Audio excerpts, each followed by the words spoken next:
শীতের রাত, ঘড়িতে তখন 1:33। গ্রামাঞ্চলে শীতকালের রাত গভীর নিস্তব্ধতার চাদরে ঢাকা থাকে। ঝিঁঝি পোকা ডাকছে। আমরা জনা 5 হল ঘরের মধ্যে প্রবেশ করলাম।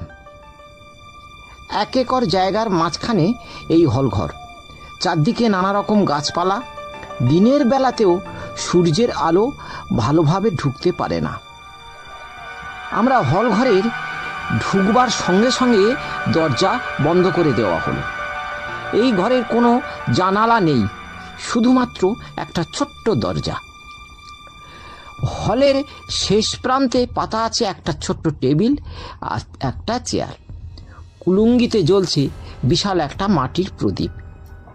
অপর প্রান্তে পেতে দেওয়া হলো একটা মাদুর, সেখানে আমরা বসলাম। শুধুমাত্র ওই মাটির প্রদীপ ছাড়া আর কোনো আলোর ব্যবস্থা নেই। চোখে তখনও অন্ধকারের ঘোর। কিছুক্ষণ পর চোখ থেকে অন্ধকার আস্তে আস্তে সরে গেল। হঠাৎ দৃষ্টি পড়ল প্রদীপের ঠিক নিচে, আর তখনই আমাদের বুকটা কেঁপে উঠল। সঞ্জয় হালদারের মেয়ে রত্না কিছুদিন যাবৎ কেমন যেন অস্বাভাবিক আচরণ করছে। নিজের মনে কি যেন বিড়বিড় করে বলে। ঘরের মধ্যে আলো বন্ধ করে অন্ধকার ঘরে একা একা থাকে। খাওয়ার পরিমাণটা হঠাৎ যেন বেড়ে গেছে। সবাই ভাবনা চিন্তা করে সিদ্ধান্ত নিল মেয়েটা নিশ্চয়ই ভূতে ধরেছে। তাই এই গভীর রাতে ভূতনাথ বাবাজির আশ্রমে আনা হয়েছে ভূত ছাড়ানোর জন্যে। এতক্ষণ লক্ষ্য করিনি, এবার চোখে পড়ল। চেয়ারে বসে আছেন একজন মাঝবয়সী ভদ্রমহিলা। এলো চুল, মাথায় সিঁদুর। হঠাৎ কিসের জন্য একটা শব্দে সেই দিকে তাকাতেই আমরা সবাই চমকে উঠলাম। একটা ছাগলের কাটা দেহ ছটফট করছে। দূর থেকে দেখতে হচ্ছে, তবু মনে হলো এই মাত্র ছাগলটাকে কাটা হয়েছে। পাশে পড়ে রয়েছে ছাগলের মাথা এবং বিশাল একটা ছাগল কাটা খড়গ। ভূতনাথবাবু ছুটে এসে আমাদের কাছে থেকে টর্চ লাইটগুলো সব নিয়ে নিল। সময় হয়ে গেছে। ওই যে ভদ্রমহিলা চেয়ারে বসে আছেন, ওনার শরীরে সাঁকি নিয়ে এসে ভর করবেন। সুদূর কামাখ্যার প্রেত জঙ্গল থেকে সাঁকি নিয়ে আসছে। তিনি বলেই দেবেন কিভাবে ভূত ছাড়াতে হবে। রত্নাকে হলের মাঝখানে বসিয়ে দেওয়া হলো। কথা বলতে মানা, নিস্তব্ধ, পিন সাইলেন্ট।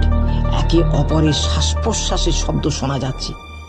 হঠাৎ চেয়ারে বসা ভদ্রমহিলা প্রচন্ডভাবে মাথা ঘোরাতে লাগলেন। এক সময় উঠে দাঁড়ালেন, তারপর এক লাথিতে চেয়ার টেবিল সব ফেলে দিলেন। এরপর বনবন করে ঘুরতে লাগলেন। সাথী নিয়ে এসে গেছে, ভদ্রমহিলার উপর ভর করেছে। এক সময় কয়েক সেকেন্ডের জন্য থেমে সপাটে মাটিতে পড়ে গেলেন ভদ্রমহিলা। এরপর ভদ্রমহিলার মুখ দিয়ে সাকিনী বলল, কি জন্যে ডেকেছিস বল। ভূতনাথ বাবা বলল, মা, এই মেয়েটার উপর অশুভ আত্মা ভর করেছে। তেল পোড়া, জল পোড়া, সর্ষে পোড়া, কোনো কিছুতেই কাজ হয়নি। ভূতনাথ বাবার কথা শেষ হতে না হতে সাকিনী বলল, একটা লাঠি দে, আমি মন্ত্রপুত করে দিই।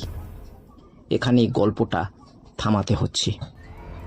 পরের দিনে রত্নার মায়ের কান্নায় সারা গ্রাম অস্থির উত্তাল যন্ত্রণায় ছটফট করছে। মেয়েটাকে হাসপাতালে নিয়ে যাওয়ার কিছুক্ষণ পরে মারা গিয়েছে। ডাক্তাররা অনেক চেষ্টা করেছিল, কিন্তু বাঁচাতে পারেননি।